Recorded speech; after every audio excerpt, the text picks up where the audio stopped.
Shalom, selamat sahabat. Bagaimana kabar saudara pada sahabat yang indah ini? Saya berdoa supaya kita semuanya dalam lindungan Tuhan, tetap dalam kesehatan, dan berkat-berkat Tuhan selalu menjadi bagian masing-masing kita. Pada sahabat yang indah ini kita akan merenungkan firman Tuhan. Namun sebelumnya, saya rindu untuk menyampaikan beberapa pengumuman sesuai dengan hasil keputusan dari Majelis Jemaat Anjasmara. Bapak Ibu yang terkasih dalam Tuhan, sebagaimana kita ketahui bahwa kita saat ini di negara kita berlaku new normal. Wabah corona masih terjadi di sekitar kita, tetapi kehidupan harus tetap berjalan, ibadah harus tetap berjalan. Itu sebabnya bahwa sebagaimana keputusan dari pemerintah, maka gereja kita pun berencana untuk membuka kembali gereja ini sebagai tempat di mana kita boleh beribadah bersama-sama pada hari Sabat. Namun tentunya karena kondisinya adalah kondisi new normal, itulah sebabnya ada beberapa hal yang perlu kita perhatikan sehubungan dengan ibadah new normal pada hari Sabat. Yang pertama adalah bahwa ibadah yang akan dilaksanakan nantinya kemungkinan besar akan dimulai pada minggu kedua bulan Juli atau pada tanggal 11 Juli 2020. Dan oleh karena ini bertajuk new normal, maka ibadah yang akan kita jalankan nantinya hanya akan berlangsung selama 1 jam. Sebagaimana kita ketahui bahwa di beberapa tempat masih ada pembatasan untuk jam ibadah. Di Kota Malang hanya setengah jam, di beberapa kota yang lain ada yang 50 menit sampai dengan 60 menit. Dan Majelis Jemaat memutuskan untuk ibadah new normal untuk bagian-bagian awalnya kita akan mulai dengan ibadah 1 jam di gereja.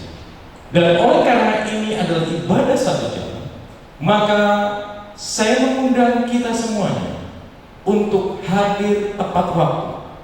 Ibadah kita akan dimulai pada pukul 9.00 dan berakhir pukul 10.00. Itulah sebabnya pastikan Anda hadir tepat waktu supaya Anda tidak terlewatkan sedikit pun tentang ibadah kita atau pekabaran yang akan kita pelajari pada sepanjang Sabat hari itu. Bapak Ibu yang terkasih dalam Tuhan, hal yang berikutnya yang perlu kita perhatikan adalah bahwa kami sangat mengharapkan agar bagi para lansia yang berusia 60 tahun ke atas ataupun bagi anak-anak yang di bawah usia 12 tahun, kami mengharapkan untuk sementara waktu, kita berharap tidak lama, tapi kami mengharapkan untuk sementara waktu boleh beribadah di rumah masing-masing terlebih dahulu. Jadi kami mengharapkan bagi Bapak Ibu yang berusia di atas 60 tahun dan anak-anak di bawah 12 tahun dengan segala resiko yang ada, maka kami sangat-sangat mengharapkan untuk boleh tetap tinggal di rumah dan pastikan bahwa Anda tetap mengikuti ibadah di gereja ini. Bagaimana caranya? Setiap ibadah yang dilakukan di gereja akan direkam dan langsung akan ditayangkan via YouTube channel Amor TV. Saudara bisa langsung menyaksikan rangkaian ibadah yang 1 jam yang sudah berlangsung di gereja beberapa waktu kemudian selepas berakhirnya ibadah di tempat ini. Jadi Anda masih dapat mengikuti rangkaian ibadah, merasakan saat-saat bersama-sama beribadah tempat ini, sambil terus doakan supaya semua umat Tuhan, baik yang anak-anak sampai yang lanjut usia, pada waktunya nanti boleh kembali beribadah bersama-sama di gereja Tuhan di tempat ini. Kemudian beberapa hal yang perlu kita perhatikan juga adalah bahwa menyangkut rangkaian dalam ibadah kita nantinya, maka ada beberapa protokol kesehatan yang perlu kita perhatikan bersama. Yang pertama adalah selama kita berada di lokasi gereja ataupun di parkiran gereja, maka kita wajib menjaga jarak minimal 1 meter. Dan kemudian pastikan bahwa kita tetap menggunakan masker dimanapun kita berada. Kemudian nanti juga akan dilakukan pendeteksian suhu tubuh, dan bagi yang memiliki suhu tubuh 37,5 derajat Celcius, dengan rasa hormat kami tetap mengundang untuk boleh beribadah di rumah. Dan kemudian kita dianjurkan untuk cuci tangan dengan sabun. Nah, sehubungan dengan hal itu, maka ada beberapa hal yang perlu kita perhatikan. Jadi Bapak Ibu, ketika Anda dan saya nanti tiba di gereja, maka kita harus menggunakan masker. Kemudian kita akan mencuci tangan kita di bagian depan dari gereja ini, di bagian bawah. Ya, nanti akan disediakan wastafel portable di sana. Wastafel portable yang digunakan adalah yang menggunakan sensor, sehingga untuk menggunakan sabun ataupun menggunakan air untuk mencucinya, Bapak Ibu tidak perlu menekan tombol apapun, sehingga kesterilian dari tangan Bapak dan Ibu tetap akan dipelihara. Kemudian ketika mau masuk ke lift, maka akan diadakan pendeteksian suhu tubuh. Nanti akan ada petugas di sana yang akan menggunakan termogan untuk melihat suhu tubuh kita masing-masing. Dan sebagaimana tadi saya sampaikan, bagi yang memiliki suhu tubuh lebih dari 37,5 derajat Celcius, kami mengundang untuk boleh kembali ke rumah dan beribadah di rumah masing-masing. Nah, selama kita berada di dalam ruang ibadah, ketika kita naik lift, maka diupayakan bahwa di lift itu maksimum hanya 4 orang. Jadi bila mana lebih dari itu, saya berharap boleh saling menunggu supaya tidak terjadi terlalu banyak orang di dalam ruangan lift itu. Ya. Kemudian ketika kita masuk ke dalam ruangan gereja, maka kita harus ingat bahwa setiap bangku dapat diisi 3 atau maksimum 4 orang, dan nanti akan diberikan tanda mana bangku yang boleh kita duduki, mana yang tidak. Karena dari pemerintah dianjurkan bahwa 50% bangku yang boleh diisi. Kita nanti akan atur bagaimana jarak yang ada, dan Bapak Ibu boleh menempati bangku-bangku tersebut. Kemudian oleh karena hal ini juga, maka kalau kebiasaannya ketika kita datang seringkali kita cari bangku yang belakang terlebih dahulu kita isi, maka kita harus ciptakan satu kebudayaan yang baru, satu new normal yang baru di dalam kebiasaan gereja kita. Apa itu? Bahwa kita akan upayakan bahwa bangku yang lebih dahulu diisi adalah bangku yang di depan. Ya, karena ini akan terjadi pemisahan tempat duduk. Jadi saya berharap kita boleh hadir lebih awal supaya lebih enak kita memilih tempat duduk yang ada. Ya, kemudian jemaat yang memiliki fisik yang prima, mungkin orang-orang muda atau yang masih berjiwa muda, boleh mengisi balkon-balkon yang ada. Jadi setiap balkon nanti boleh diisi, tentunya dengan pembatasan yang ada, dan agar semuanya boleh diupayakan bisa terisi semuanya, baik oleh orang tua maupun orang muda. Kemudian yang berikutnya adalah saat pulang dari gereja. Ketika Anda meninggalkan ruangan gereja, maka nanti yang keluar pertama kali adalah bangku yang paling depan. Tentunya nanti akan dipandu oleh MC atau protokol untuk bangku demi bangku keluar, masuk ke lift untuk langsung menuju ke lantai bawah. Karena liftnya tadi kita perhatikan bahwa hanya isi 4 orang tiap lift. Itulah sebabnya hanya per bangku yang bisa keluar dan dipandu oleh MC yang ada. Kemudian yang kedua adalah tidak diperkenankan untuk bergerombol di lobby lift. Ya, tidak diperkenankan untuk bergerombol di lobby lift. Itulah sebabnya pentingnya MC nantinya akan memandu Bapak dan Ibu semuanya. Kemudian yang berikutnya adalah bahwa sesudah Anda berada di bagian bawah, maka dianjurkan untuk segera pulang ke rumah masing-masing. Ya, biasanya kita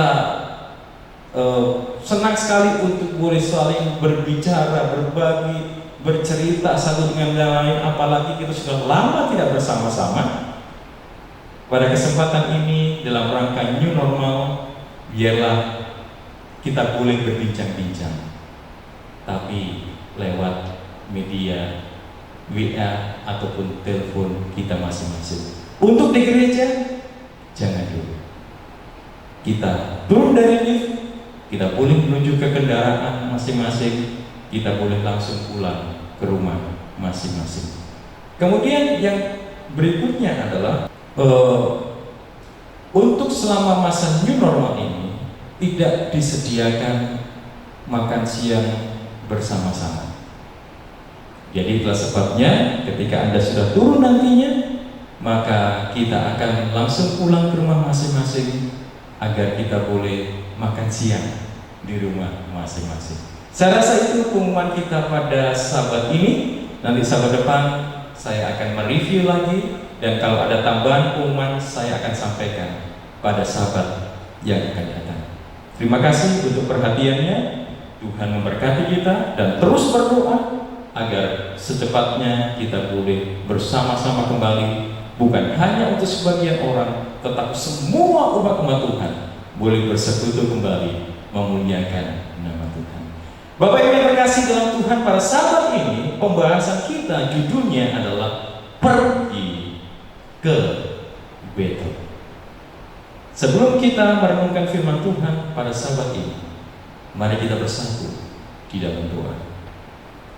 Tuhan Bapa Surgawi, Allah di atas segala ilah, Allah yang kami sembah oleh karena Engkau adalah Khalik dan Pencipta kami, Allah yang berlimpah kasih setianya dalam kehidupan kami. Pada saat ini Tuhan, sementara kami akan merenungkan akan firman Tuhan, sebagai manusia kami punya kelemahan dan dosa, kami punya keterbatasan. Itulah sebabnya kami hanya mengharapkan pertolongan Tuhan menjadi bagian kami. Berbicaralah kepada kami Tuhan saat ini, agar kami boleh mendengar akan firman-Mu. Terpujilah Engkau untuk kasih setiamu ya Bapa. Kami berdoa dalam nama Tuhan Yesus Juru Selamat dan Penebus kami. Amin. Bapak Ibu yang terkasih di dalam Tuhan, saat ini kita seringkali mendengar istilah tentang masker. Kita seringkali mendengar istilah tentang lockdown. Kita juga seringkali mendengar istilah tentang virus corona atau COVID-19.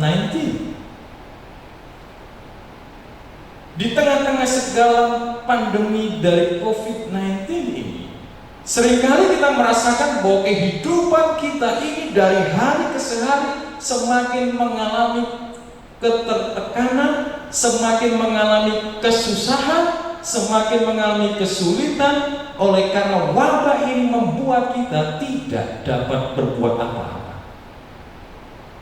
Saya mendengar kesaksian bahkan anak-anak kecil sekalipun sampai stres oleh karena wabah ini. Kenapa? Karena biasanya dia bisa berjalan-jalan, biasanya dia bisa melakukan segala kegiatannya, bermain di mana-mana, tetapi karena virus corona dia harus stay at home, tidak boleh kemana-mana, sampai harus mengalami stres.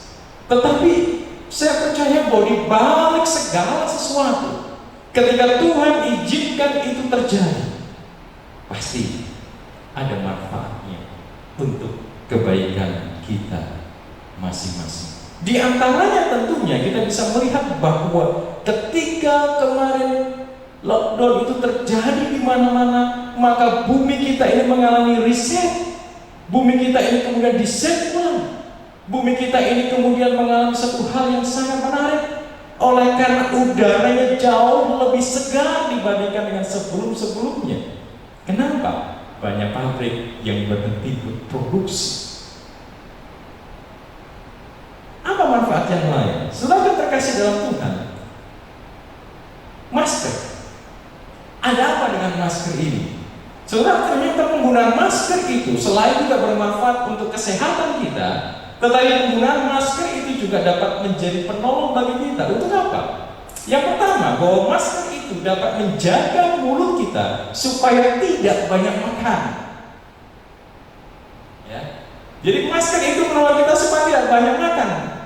Terkadang kita ini begitu mudah untuk memasukkan makanan ke dalam mulut kita. Tetapi dengan masker, kalau kita mau makan harus buka dulu. Kalau kita berpikir positif, maka masker sudah menolong kita untuk tidak banyak makan. Kemudian yang kedua adalah masker itu menolong kita untuk menjaga mulut kita supaya tidak bergosip. Saudara terkasih dalam Tuhan, bagaimana kita mau bergosip kepada seseorang sementara untuk bernafas dengan menggunakan masker saja susah? Itulah sebabnya ketika kita sebentar berbicara sama orang yang menggunakan masker, saya percaya kita tidak akan tahan lama. Dan itulah sebabnya bahwa kita cenderung untuk tidak akan bergosip. Kemudian yang berikutnya adalah bahwa masker itu menolong kita supaya kita tidak mudah untuk berbicara kotor, untuk tidak keluar kata-kata hinaan, makian kepada orang lain.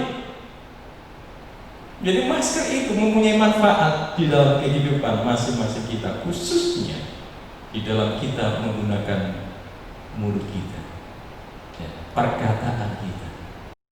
Karena Tuhan mengajarkan kepada kita bahwa dari sumber yang sama jangan keluar berkat dan kutuk. Tuhan ingin dari bibir kita, dari mulut kita hanya keluar kata-kata berkat. Kemudian kita juga tentunya mendengar istilah lockdown atau PSBB, di mana kita tidak boleh keluar rumah, keluar hanya seperlunya saja. Pekerjaan pun dilakukan dari rumah. Karena kita merasakan bahwa ini terlalu berat, kita tidak bisa berbuat apa-apa, susah cari uang, susah cari nafkah. Tetapi melalui lockdown yang ada, sudah ada manfaat bagi kita. Apa itu? Yang pertama, kita tidak tergoda untuk penarikan hal-hal duniawi, penarikan pergi ke mall untuk bersifat konsumerisme, konsumsi. Seringkali kita tergoda untuk pergi ke mall, mungkin hanya sekedar lihat-lihat. Tapi yang lain sebagian pergi ke mall adalah untuk belanja dan sebagainya. Ketika melihat sesuatu barang yang menarik, maka mereka beli.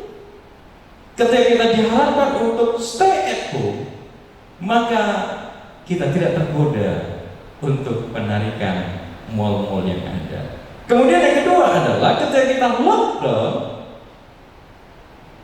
kita punya satu pandangan yang positif adalah bahwa tidak kelayapan, tak tentu rimbanya. Ya, seringkali ketika kita masa-masa liburan atau masa-masa kesibukan sehari-hari, kita kelayapan, kita pergi kemana-mana. Tetapi ketika PSBB dijalankan, maka kita tidak keluyuran kemana-mana. Kita tetap berada di rumah. Dan yang ketiga adalah dengan lockdown juga, maka itu dapat menjaga keutuhan rumah tangga. Suami ketemu istri jarang-jarang. Mungkin malam baru bisa ketemu, tapi sudah dalam kondisi capek. Orang tua ketemu anak-anak juga malam-malam dalam kondisi yang capek. Tapi ketika lockdown itu terjadi, ketika PSBB berlangsung, ketika stay at home itu terjadi, maka suami boleh menikmati kebersamaan dengan istri. Orang tua boleh menikmati kebersamaan dengan anak-anak, dan anak-anak boleh menikmati kebersamaan dengan keluarga. Bapak Ibu yang terkasih di dalam Tuhan, ada kalanya kehidupan kita memerlukan lockdown. Ada kalanya kehidupan kita memerlukan untuk kembali, untuk menyepi, untuk menyendiri. Dan itulah sebabnya pembahasan kita pada Sabat ini adalah pergi ke Betel. Ayat hafalannya, ayat intinya terdapat dalam Kejadian 35 ayat yang pertama. Dikatakan di sini, Allah berfirman kepada Yakub, bersiaplah, pergilah ke Betel, tinggallah di situ dan buatlah di situ mezbah bagi Allah yang telah menampakkan diri kepadamu ketika engkau lari dari Esau kakak. Saudaraku, dalam Kejadian pasal 35 ayat yang pertama ini, Tuhan memerintahkan kepada Yakub untuk bersiap pergi ke Betel, bersiap pergi ke tempat di mana Tuhan pernah berbicara dengan Yakub sebelumnya ketika dia lari dari Esau kakaknya. Yang menjadi pertanyaan adalah, kenapa Tuhan perintahkan kepada Yakub harus pergi ke Betel?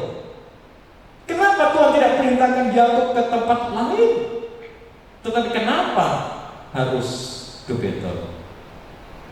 Saudara yang terkasih dalam Tuhan, di dalam Kejadian pasal 34 ayat yang pertama menjadi latar belakang kenapa Yakub bersama dengan anak-anaknya harus pergi ke Betel. Dikatakan di sana, pada suatu kali pergilah Dina, anak perempuan Lea yang dilahirkannya bagi Yakub, mengunjungi perempuan-perempuan di negeri itu. Saudara, latar belakang dari kisah perginya Yakub dan anaknya ke Betel adalah Dina anaknya keluar dari kumpulan keluarganya dan mengunjungi perempuan-perempuan di Sikem. Yang menarik adalah, kenapa Dina meninggalkan orang tuanya dan saudaranya dan pergi keluar untuk bermain dengan perempuan-perempuan di negeri itu? Kenapa Dina ingin bergaul bersama dengan mereka? Saudaraku, Alkitab tidak menceritakan kepada kita apakah pada saat Dina keluar meninggalkan keluarganya pada waktu itu dia izin ayahnya atau ibunya ataukah tidak. Tetapi kalau kita membaca akan tulisan Roh Nubuat, bahwa Dina ini menjadi seorang yang berani bergaul dengan orang-orang yang tidak bertuhan sekalipun. Kenapa Dina berani bergaul dengan orang-orang yang tidak mengenal Tuhan? Saudara terkasih dalam Tuhan, hal yang perlu kita perhatikan adalah mereka yang mencari kepelesiran di antara mereka yang tidak takut akan Allah sedang menempatkan dirinya pada tempat setan dan mengundang pencobaan. Dina tanpa dia sadari ketika dia suka bergaul dengan orang-orang yang tidak mengenal Tuhan, maka dia tanpa dia sadari dia menempatkan dirinya pada tempat setan dan mengundang kepada pencobaan yang ada. Seringkali kita pun melakukan hal yang demikian. Seringkali kita tahu bahwa kalau kita pergi kepada suatu tempat, kalau kita bergaul dengan kumpulan orang-orang tertentu, itu dapat membuat kita jatuh jauh daripada Tuhan. Tetapi kita tetap melakukan itu. Dan ketika kita jatuh, baru kita bersalahkan Tuhan karena membuat kita jatuh. Saudaraku, kalau kita mencari kesenangan-kesenangan bersama-sama dengan orang-orang yang tidak mengenal Tuhan, maka sadarilah bahwa kita menempatkan diri kita pada tempat setan dan sementara kita mengundang pencobaan. Ingat kisah Hawa. Ketika Tuhan katakan semua buah boleh dimakan kecuali buah pengetahuan baik dan jahat, Hawa pergi mendekat kepada buah itu dan dia akhirnya jatuh. Itulah sebabnya di dalam doa Bapa kami, Tuhan Yesus mengajarkan kita, jauhkanlah kami dari pencobaan. Tapi yang menjadi masalah adalah, apakah kita juga tetap menjauh dari pencobaan atau kita yang mendekat kepada pencobaan? akibat dari kesukaan Dina bergaul dengan perempuan-perempuan di negeri itu. Maka ayat 2 mengatakan bahwa dia dibawa lari oleh Sikem, dan kemudian Dina diperkosa oleh Sikem. Saudara yang terkasih, seharusnya Dina belajar untuk mencintai kehidupan di dalam rumah tangga orang tuanya. Namun sangat disayangkan, ia lebih senang mencari kesenangan di luar sana. Mengapa Dina melakukan perbuatannya akhirnya menghancurkan dirinya? Saudara, Dina adalah satu-satunya anak wanita yang dimiliki oleh Yakub. Sebagai anak wanita satu-satunya, tentunya dia adalah seorang anak yang dimanja oleh orang tuanya, anak yang dimanja oleh saudara-saudaranya laki-laki.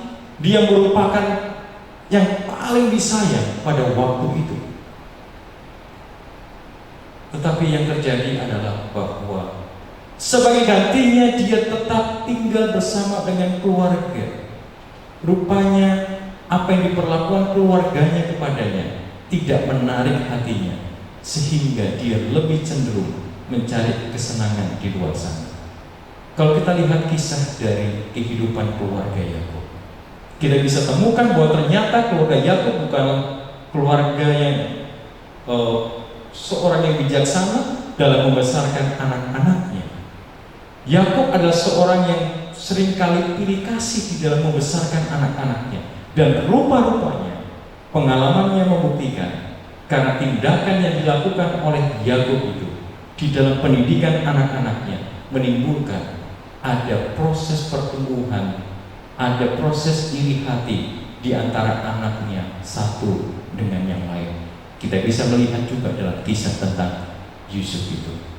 Bapak Ibu yang terkasih dalam Tuhan, apa yang kita petik dari kisah ini? Bagi para orang tua, ciptakan suasana surga di dalam keluarga kita. Berikan cinta yang sama kepada anak-anak kita. Boleh jadi kakaknya lebih pintar, lebih ganteng, lebih cantik daripada adiknya. Jangan karena itu kita kemudian lebih menyayangi kakaknya dibandingkan dengan adiknya. Jangan karena adiknya memiliki talenta bakat yang begitu bagus, kemudian kita lebih menunjukkan perhatian kita kepada adiknya. Berikan cinta kepada anak-anak kita. Cinta yang bukan sekedar memperhatikannya dengan setulusnya, tetapi cinta juga yang mendidik mereka agar mereka juga tetap disiplin di dalam kehidupan di rumah kita. Bagi anak-anak muda, jangan membiarkan kesempatan kepada dosa itu menjatuhkan kita. Ada banyak tawaran kesenangan duniawi di sekitar kita, melalui handphone kita, laptop kita, televisi kita, melalui pergaulan kita. Kalau kita tidak berjaga-jaga, kalau kita tidak waspada, maka semuanya dapat membawa kehancuran bagi kehidupan kita masing-masing. Jangan berikan kesempatan untuk itu. Atau istilahnya remaja, kalau ada tawaran-tawaran di sana, rem aja. Mari kita lanjutkan kisah ini. Dalam kisah selanjutnya dalam Kejadian pasal 34 ayat 3 sampai 12. Sesudah Sikem memperkosa Dina, hatinya terikat kepada Dina. Dia sangat sayang kepada Dina, dan dia kemudian ingin bertanggung jawab.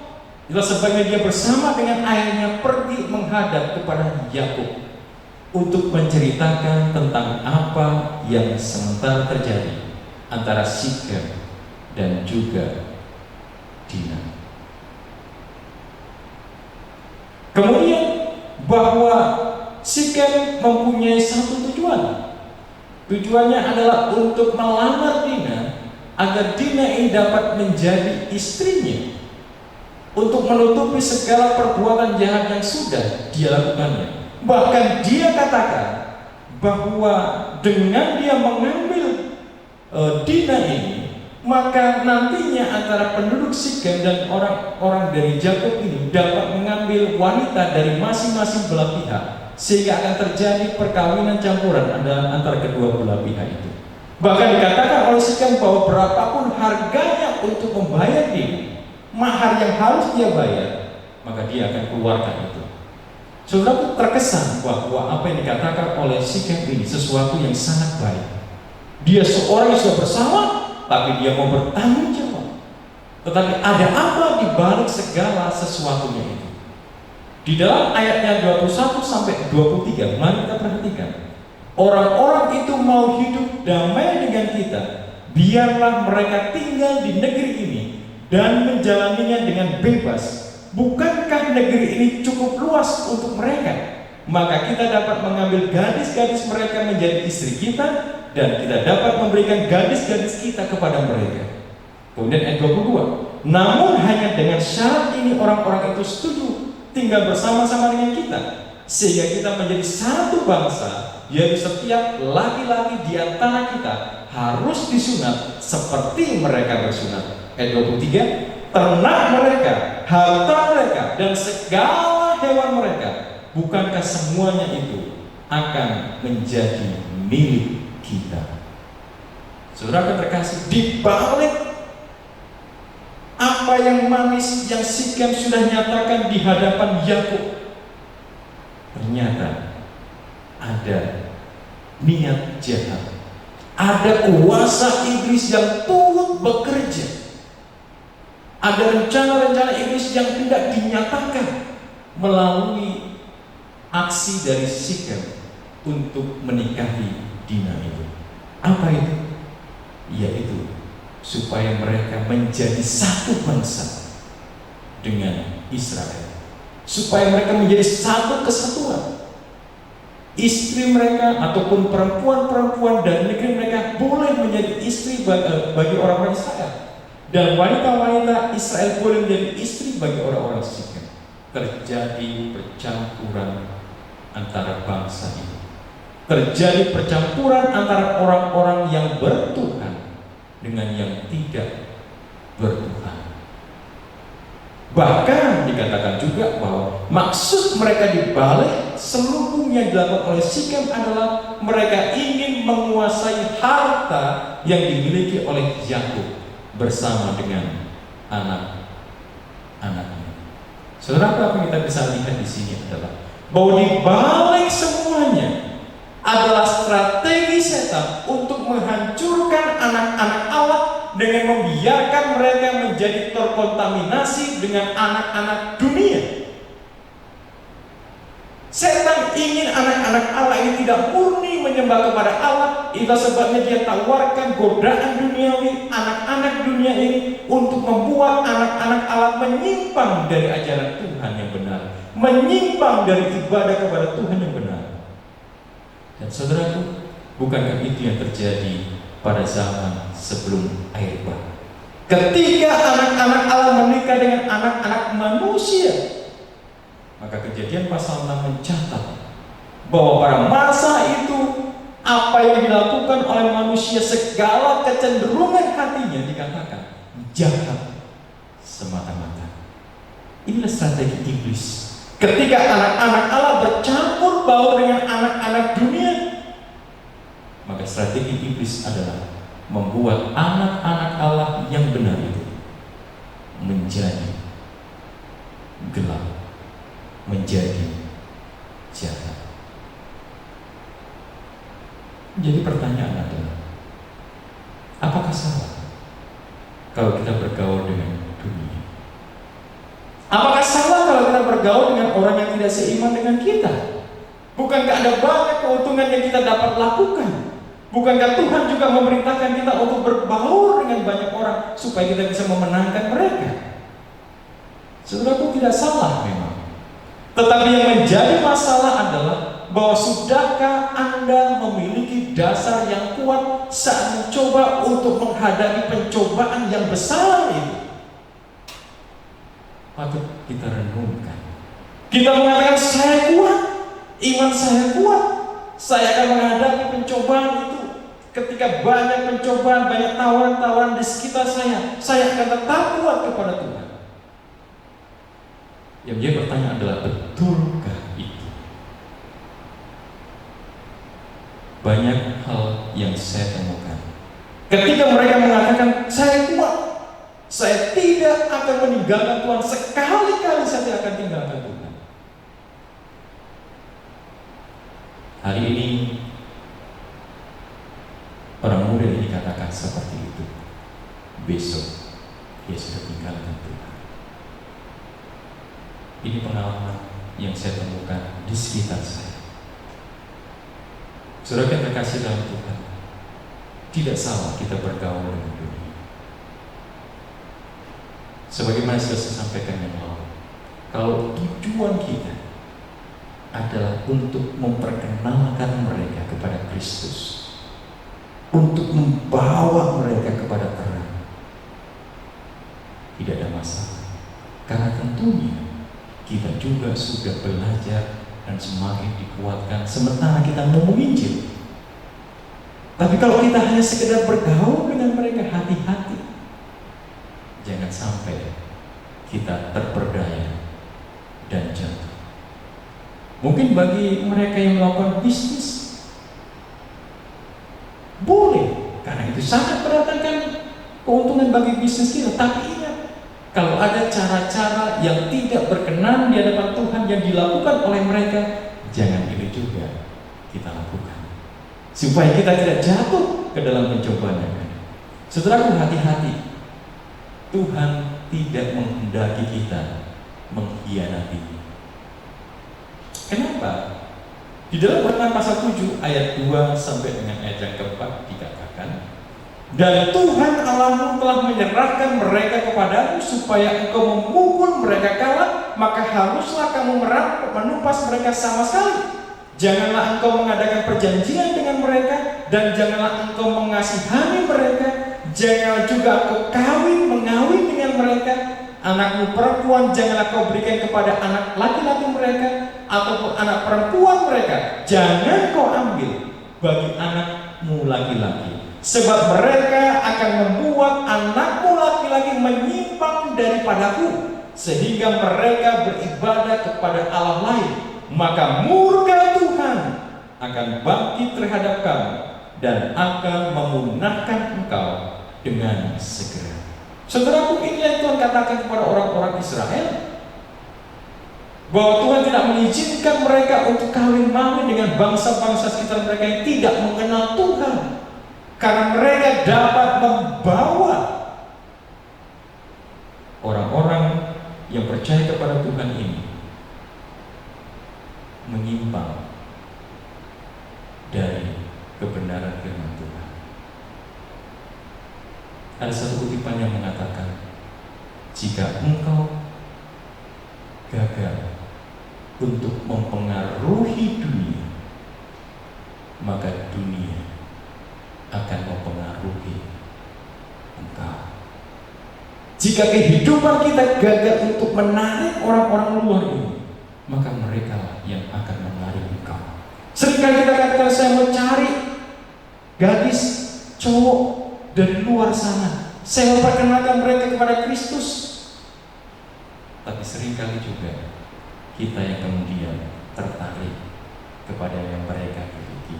Hati-hati, Tuhan sudah mengamarkan bahwa ketika kita bergaul, menikah, berpasang-pasangan dengan mereka yang tidak mengenal Tuhan, maka penarikan mereka akan membawa kita untuk menyembah kepada ilah yang lain dan berubah setia dari Tuhan. 2 Korintus 6 ayat 14 mengatakan, janganlah kamu merupakan pasangan yang tidak seimbang dengan orang-orang yang tak percaya. Sebab persamaan apakah terdapat antara kebenaran dan kedurhakaan, atau bagaimanakah terang dapat bersatu dengan gelap? Hati-hati kita terhadap hal ini. Mari kita lanjutkan. Saudara, kalau kita membaca dalam ayat 13 sampai 17, bahwa kita bisa melihat apa yang dilakukan oleh anak-anak Yakub. Bagaimana mereka melakukan siasat. Sementara mereka menyuruh orang-orang Sikem ini kemudian untuk bersunat, maka ketika pada hari ketiga sementara mereka ini dalam kondisi sakit, maka anak-anak Yakub, Simeon dan juga Lewi, mereka datang dengan membawa pedang membunuh setiap laki-laki yang sementara kesakitan karena bersunat pada waktu itu. Dan yang terjadi juga adalah bahwa bukan hanya Simeon dan Lewi, anak-anak Yakub yang lain kemudian juga menyerbu dan merampas harta benda yang mereka miliki. Saudaraku, kejahatan dibalas dengan kejahatan. Tuhan tidak menghendaki kita membalas kejahatan dengan kejahatan. Kalau engkau ditampar pipi kanan, berikan juga kepadanya pipi kiri. Jangan balas kejahatan dengan kejahatan. Tetapi anak-anak Yakub membalas kejahatan dengan kejahatan. Apa yang terjadi? Di dalam Kejadian 34 ayat yang ke-30 dikatakan di sana, Yakub berkata kepada Simeon dan Lewi, "Kamu telah mencelakakan aku dengan membusukkan namaku kepada penduduk negeri ini, kepada orang Kanaan dan orang Feris, padahal kita ini hanya sedikit jumlahnya. Apabila mereka bersekutu melawan kita, tentulah mereka akan memukul kita kalah dan kita akan dipunahkan, aku beserta seisi rumahku." Saudaraku, kita bisa melihat di sini bahwa Yakub merasa gemetar, dia merasa ketakutan. Jangan-jangan karena apa yang dilakukan oleh anak-anaknya, maka seluruh kaum keluarganya akan habis dibinasakan oleh bangsa-bangsa yang ada di sekitar mereka pada waktu itu. Di dalam kondisi ketakutan, Kejadian pasal 35 ayat yang pertama, Allah berfirman kepada Yakub, "Bersiaplah, pergilah ke Betel, tinggallah di situ, dan buatlah di situ mezbah bagi Allah yang telah menampakkan diri kepadamu ketika engkau lari dari Esau kakakmu." Di dalam ketakutan, Yakub disuruh Tuhan pergi ke Betel.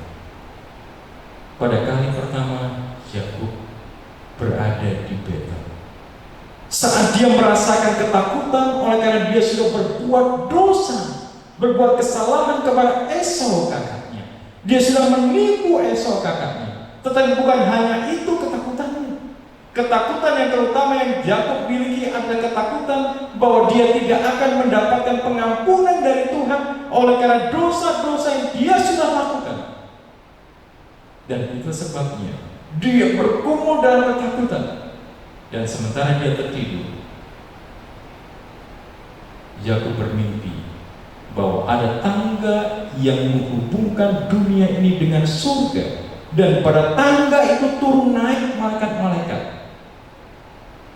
Yakub mendapat jaminan bahwa ketakutannya, pergumulannya akan dosa ini, Tuhan jawab bahwa disediakan jalan kepada surga, yaitu melalui Yesus Kristus.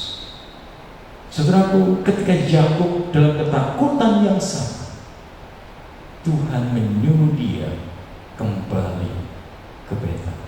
Tetapi sebelum dia kembali ke Betel, ada 3 syarat yang harus dilakukan oleh dirinya dan keluarganya supaya mereka dapat pergi ke Betel.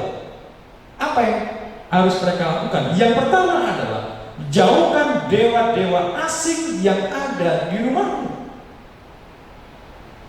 Pertanyaannya adalah, loh, ternyata di rumah Yakub masih ada dewa-dewa asing. Bukankah Yakub adalah seorang percaya kepada Tuhan?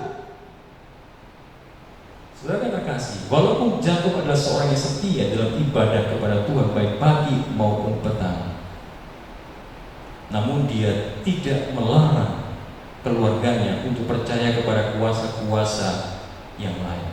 Contohnya adalah istrinya mencuri terafim, dewa dari ayahnya Laban. Kenapa? Karena dia masih mau menyembah kepada berhala yang lain selain daripada Tuhan. Kelas sebabnya Yosua pasal 24 ayat 15 mengatakan, tetapi jika engkau anggap tidak baik untuk beribadah kepada Tuhan, pilihlah pada hari ini kepada siapa kamu akan beribadah. Allah yang kepada yang nenek moyangmu beribadah di seberang sungai Efrat, atau Allah orang Amori yang negerinya kamu diami ini. Tetapi aku dan seisi rumahku, kami akan beribadah kepada Tuhan. Coba saya bayangkan, ini ratusan tahun sesudah zaman Yakub, Yosua masih memberikan pilihan. Apakah mereka masih menyembah berhala Allah yang disembah oleh nenek moyang mereka sebelum dipanggil oleh Tuhan di seberang sungai Efrat itu? Artinya bahwa jauh sesudah zaman Yakub sekalipun, orang-orang Israel masih ada yang menyembah kepada berhala-berhala yang seperti itu. Sebab Tuhan katakan, jauhkan dewa-dewa asing yang ada di rumahmu. Saudara, apa yang kita bisa temukan di sini adalah bahwa kita harus ingat, apapun yang kita cintai, apapun yang kita kasihi, apapun yang kita hormati dan kita layani yang membuat kita bergantung kepadanya lebih daripada cinta kita, kasih kita, hormat, kepercayaan kita yang seharusnya hanya kepada Tuhan saja, maka sesungguhnya kita telah menyembah kepada berhala atau ilah itu. Kalau sudah baca dalam Kejadian pasal 35, sebagai langkah dari apa yang dilakukan oleh Yakub, maka anting-anting perhiasan emas yang ada ditanam di situ tidak lagi mereka gunakan lagi. Kenapa? Karena dianggap bahwa itu adalah bagian dari berhala. Sebelum kita masuk ke rumah Allah di surga, mari kita lihat apakah kita sudah dijauhkan dari berhala-berhala, ataukah kehidupan kita masih memiliki berhala-berhala, sesuatu yang kita cintai, dosa-dosa kesayangan yang kita cintai lebih daripada kasih kita kepada Allah kita. Kalau saudara mau masuk ke dalam rumah Bapa di surga, tanggalkan berhala itu. Ketika lockdown ini terjadi, Bapak Ibu yang terkasih, boleh jadi Tuhan mengingatkan saudara dan juga saya, tanggalkan berhala dunia dan datang kepada Tuhan, menyerahkan semua hidup kita kepada Tuhan. Karena tanpa Tuhan kita sesungguhnya tidak dapat berbuat apa-apa. Kemudian yang kedua adalah mereka harus menukar pakaian mereka. Saudara, mereka harus bersih, mereka harus mengganti pakaian mereka. Mereka harus tiba kepada suatu kesopanan dengan menunjukkan yang terbaik dari diri mereka. Saudara, kita harus ingat bahwa Simeon dan Lewi, tangan mereka berlumuran dengan darah. Mereka harus mengganti pakaian mereka. Mereka harus meninggalkan yang lama, yang penuh dengan noda darah, noda dosa itu. Mereka harus mengenakan pakaian yang baru, yang putih, bersih, yang tidak bercacat. Saudaraku, makna dari menukar pakaian ini tidak lain adalah dari sebuah lambang, dari sebuah upacara untuk menandakan pentingnya pemurnian dan perubahan hati kita. Pakaian adalah hal yang di luar. Apakah mungkin memakai pakaian bersih dan pakaian baru tanpa suatu hati yang bersih dan suatu hati yang diperbaharui? Kita tidak mungkin mengenakan pakaian baru kalau hati kita pun tidak diperbaharui. Hanya dengan hati yang bersih, maka kita dapat mengenakan pakaian yang bersih itu. Yesaya 61 ayat yang ke-10 mengatakan, Aku bersukaria di dalam Tuhan, jiwaku bersorak-sorai di dalam Allahku, sebab Ia mengenakan pakaian keselamatan kepadaku dan menyelubungi aku dengan jubah kebenaran, seperti pengantin laki-laki yang mengenakan perhiasan kepala dan seperti pengantin perempuan yang memakai perhiasannya. Saudara, pakaian yang dimaksudkan di sini adalah tukar pakaian kotor yang bernoda dosa, darah itu bernoda dosa itu dengan pakaian keselamatan yang hanya dapat kita miliki apabila kita mau datang kepada Yesus, apabila kita mau beriman kepada Yesus, meminta ampun dari dosa-dosa pelanggaran kita, maka pakaian keselamatan, jubah kebenaran itu Tuhan akan berikan kepada kita. Saudara, seberapa baiknya Anda dan saya, seberapa baiknya kita sudah berbuat kasih kepada banyak orang, tidak dapat dipungkiri lebih banyak lagi perbuatan salah yang kita miliki di dalam kehidupan kita. Tidak ada hal yang kita dapat lakukan untuk dapat membuat kita dilayakkan di hadapan Allah selain beriman kepada Yesus, selain datang kepada Yesus, memohon Yesus untuk mengenakan jubah kebenarannya kepada kita. Baru dari situlah kita akan mengenakan jubah itu, dan itu tidak dapat kita miliki bila mana kita tidak mengadakan perubahan hati di dalam kehidupan kita, bila mana kita tidak mengadakan pertobatan yang sungguh-sungguh di dalam kehidupan saudara dan saya. Jubah putih adalah pakaian kebenaran Yesus yang perlu mereka kenakan. Semua ini hanya bisa terjadi jika Roh Kudus mengambil bagian dalam seluruh aspek kehidupan dan kita mengizinkan Dia memimpin kita di dalam segala perkara. Saudaraku, langkah yang kedua untuk kita menuju ke Betel, ke rumah Allah, adalah beriman kepada Yesus, bertobat di dalam kehidupan masing-masing kita, adakan pembaharuan rohani, pembaharuan hati. Dan bagian yang terakhir dari pelajaran kita adalah sesudah kita tinggalkan dewa-dewa itu, berhala-berhala itu, tukar pakaian kita, baru pergi ke Betel. Apakah Betel itu? Betel berarti rumah. Betel adalah satu tempat di mana Yakub mendapat solusi bagi mimpi-mimpinya, bagi segala ketakutan-ketakutan yang dia miliki, di mana dia mendapatkan jaminan keselamatan bahwa ada Yesus sebagai jalan kepada Bapa. Ketika dunia mengatakan tidak mungkin orang berdosa sampai kepada Bapa karena dosa kita membawa pemisahan dengan Bapa, tetapi Yesus memberi solusi. Kita boleh diperdamaikan kembali dengan Bapa. Dan saudara, ketika Yakub pergi ke Betel untuk kedua kalinya, kembali Yakub bertemu dengan Allah. Dan Tuhan katakan kepada Yakub pada waktu itu, namamu bukan lagi Yakub, melainkan Israel.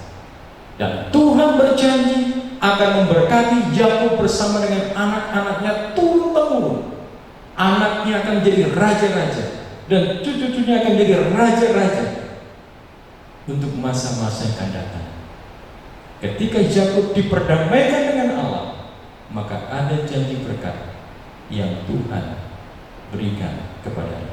Sebelum peristiwa ini sebetulnya Yakub sudah disuruh Tuhan untuk pergi ke Betel, tetapi Yakub tidak juga mau pergi ke Betel. Dia terlalu sibuk dan menyibukkan diri dengan berbagai macam persoalan. Dia terlalu sibuk memikirkan cintanya kepada istrinya Rahel.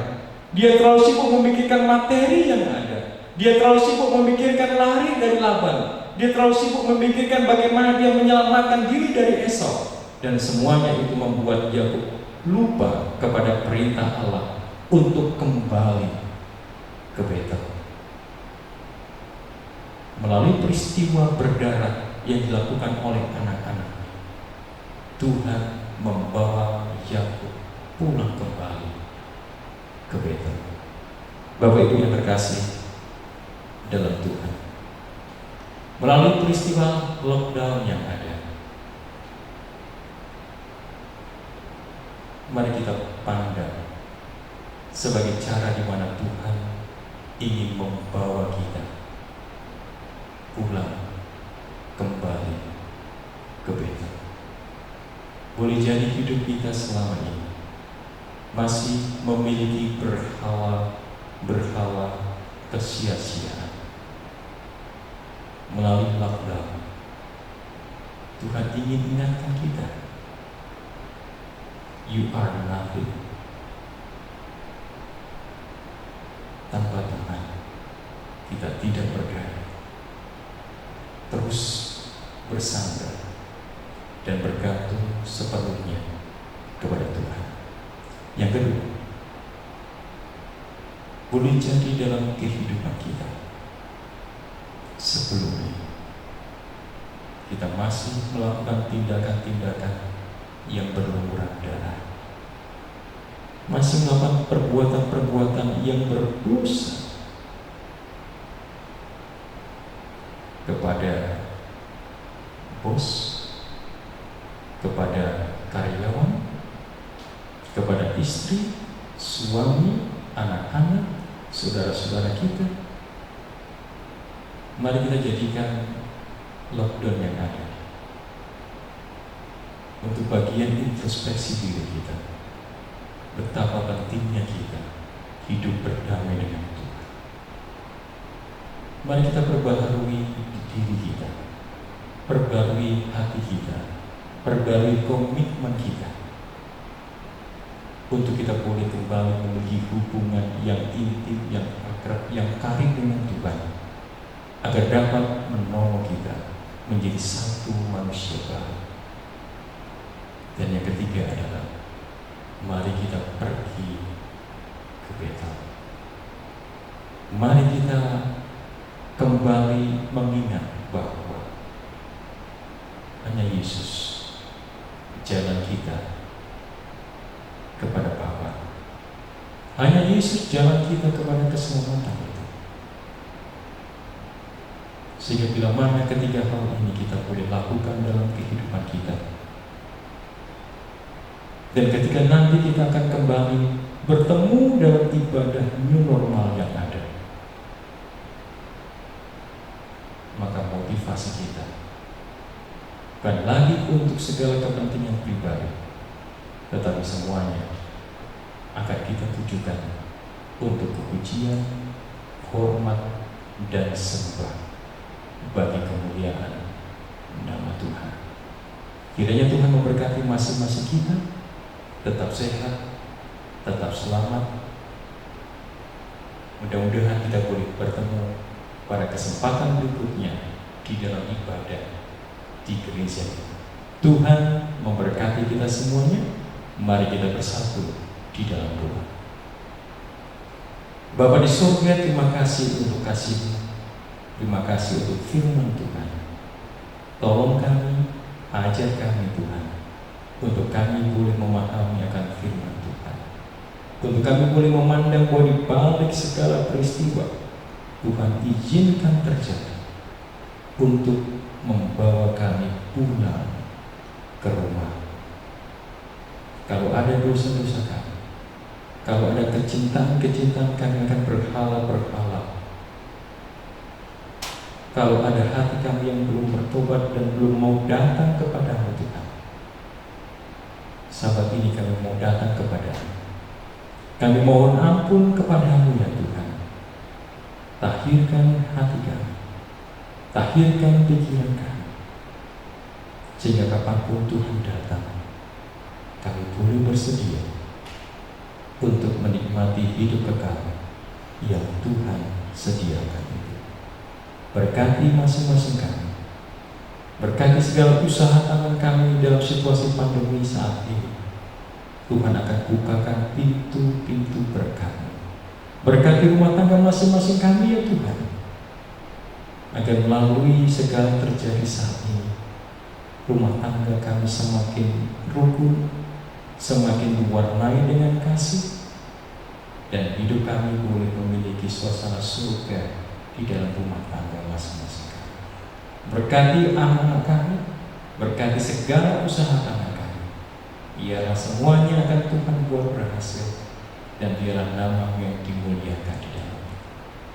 Umat-umat Tuhan, kiranya kasih Allah Bapa, kasih karunia anaknya Yesus Kristus, serta persekutuan dengan Roh Kudus yang menuntun kita kepada kehidupan itu, akan menjadi bagian kita dari sekarang hingga Maranatha. Kami persembahkan doa kami dalam nama Tuhan Yesus, Juru Selamat dan Penebus kami.